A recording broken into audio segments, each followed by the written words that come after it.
Hello everyone, I am doctor Shivani Dubey. आज मैं आपके साथ जो टेस्ट शेयर करने वाली हूँ वो है HJ आईसेक का पर्सनैलिटी टेस्ट।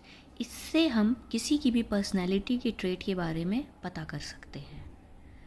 जो हम टेस्ट कर रहे हैं उसे प्रिपेयर किया है S Jalota and SD Kapoor ji ने। सबसे पहले मैं आपको बताना चाहती हूँ, बेसिक डिटेल्स भरने के बाद यहाँ पे हमें ऑलरेडी डायरेक्शंस या जिसको हम इंस्ट्रक्शंस बोलते हैं वो प्रोवाइड किए जाते हैं। आपको समझाने के लिए मैं आपको एक एग्जांपल बताती हूँ, जैसे कि यहाँ लिखा है, क्या आपको गपशप करना पसंद है। यहाँ पे 3 ऑप्शंस दिए गए हैं, हाँ, नहीं और डाउट की कंडीशन। जो भी आपको सही लगता है आप वैसे आंसर को टिक कर सकते हैं। इसी टाइप से रिलेटेड बाकी क्वेश्चंस भी होते हैं। ये है हमारा प्रॉपर क्वेश्चनएयर। इस पेज का टोटल यहाँ पे करना है, फिर सेम पेज टर्न करके देखेंगे तो वेरियस और भी क्वेश्चंस मिलेंगे जो टोटल 48 हैं। फिर एक हम रॉ स्कोर लिखेंगे और उसके बेसिस पे हम एक स्टैंडर्ड स्कोरिंग निकालेंगे। तो अब आइए समझते हैं कि इसको परफॉर्म कैसे किया जाता है। फर्स्ट ऑफ ऑल, ये हमारा हिंदी वर्जन टेस्ट है, इसका इंग्लिश वर्जन भी आता है।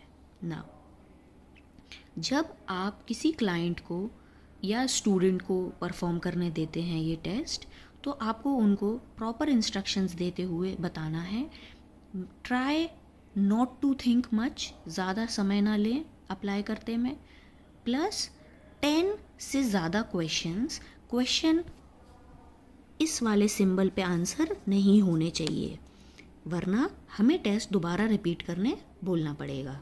ट्राई कि वो येस या नो में ही आंसर लगाएं।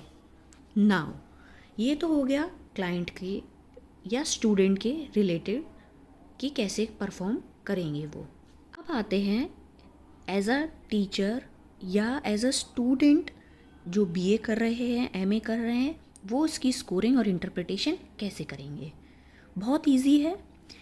सारे आंसर्स मिलने के बाद इसमें 2 पॉइंटर की स्केल होता है जो कि बिल्कुल ट्रांसपेरेंट होता है। हमको प्रॉपरली यहाँ पे अलाइन करना है, उसी के लिए ये 2 मार्किंग्स दिए गए हुए हैं। इन दोनों मार्किंग की हेल्प से वो एक ट्रांसपेरेंट की पॉइंटर हमें यहाँ पे प्रॉपरली प्लेस कर लेना है। फिर अगर आपके स्टूडेंट या क्लाइंट का एंड पे येस पे आता है, फॉर एग्जांपल किसी का येस था और वो एंड पे आ रहा था, तो आप वहाँ पे 2 पॉइंट्स देंगे। सिमिलरली अगर किसी का एन है और नहीं पे आया है तो भी आप उसको 2 पॉइंट्स देंगे। Same goes for E also. यहाँ में है या ना में है और वो ट्रांसपेरेंट की पे अलाइन करता है तो उसको मिलेंगे 2 पॉइंट्स। जबकि अगर किसी का भी आंसर क्वेश्चन मार्क वाले एरिया में आता है अलाइन करने के बाद, चाहे वो एन हो चाहे वो ई हो, हम उनको देंगे 1 पॉइंट। सिमिलरली हम यहाँ पे भी करेंगे। यहाँ पे भी हमें रेफरेंस के लिए पॉइंटर दिया हुआ है। सेम वे हम इन क्वेश्चंस को भी अलाइन करेंगे और उसके बाद यहाँ पे हम लिखेंगे रॉ स्कोर।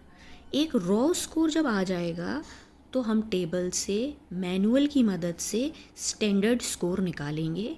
इस वाले केस में रॉ स्कोर N का 8 है, वहीं स्टैंडर्ड 35 है, E का 34 है और 60 है स्टैंडर्ड स्कोर।